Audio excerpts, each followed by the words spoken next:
change the world you live in phenomenologically, psychologically, by changing what you aim at.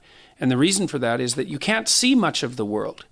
There just isn't enough of you. You have to ignore most of the world. Mm-hmm. I mean, obviously, you're not paying attention to what's going on in the country next to you in any real sense.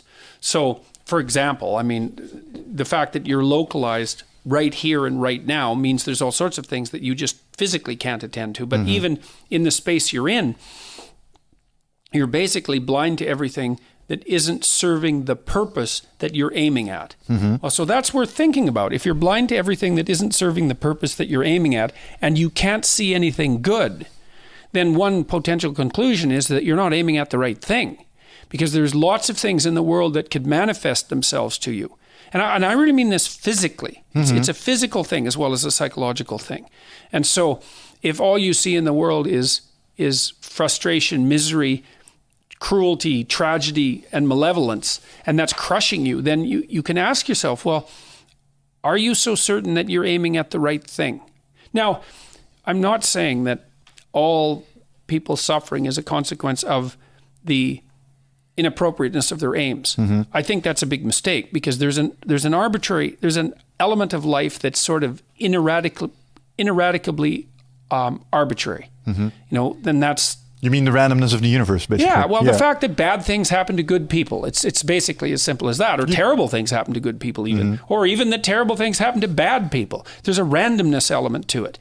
And you don't want to get too high on your horse about that and assume that, if something bad happened to you, it's because it's your fault. Mm-hmm. Sometimes it's your fault.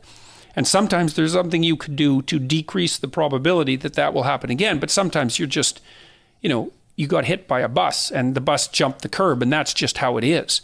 But having said that, you don't want to underestimate the degree to which you can change the way the world manifests itself to you by changing what you're aiming at. Mm-hmm.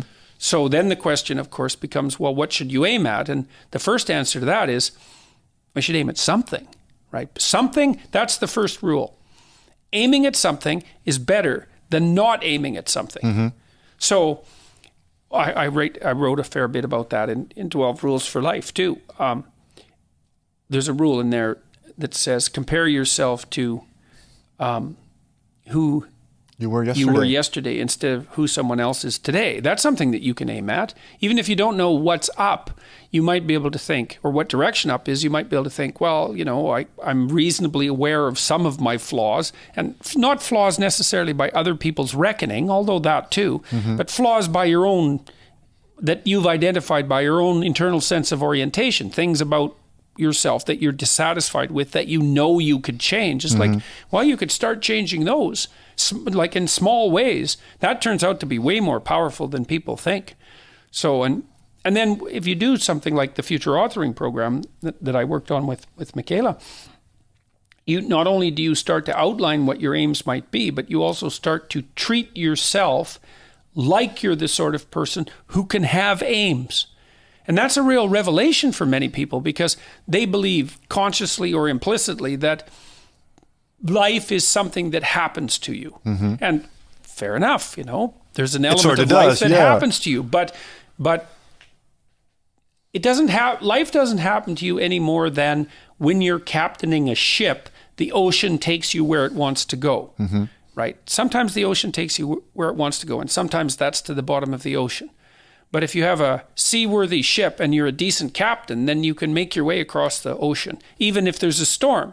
Mm-hmm. And that's a good metaphor, that sailing metaphor. It's also why I think people love sailing so much, because it has that metaphorical or metaphysical reality to it, as well as being something practical.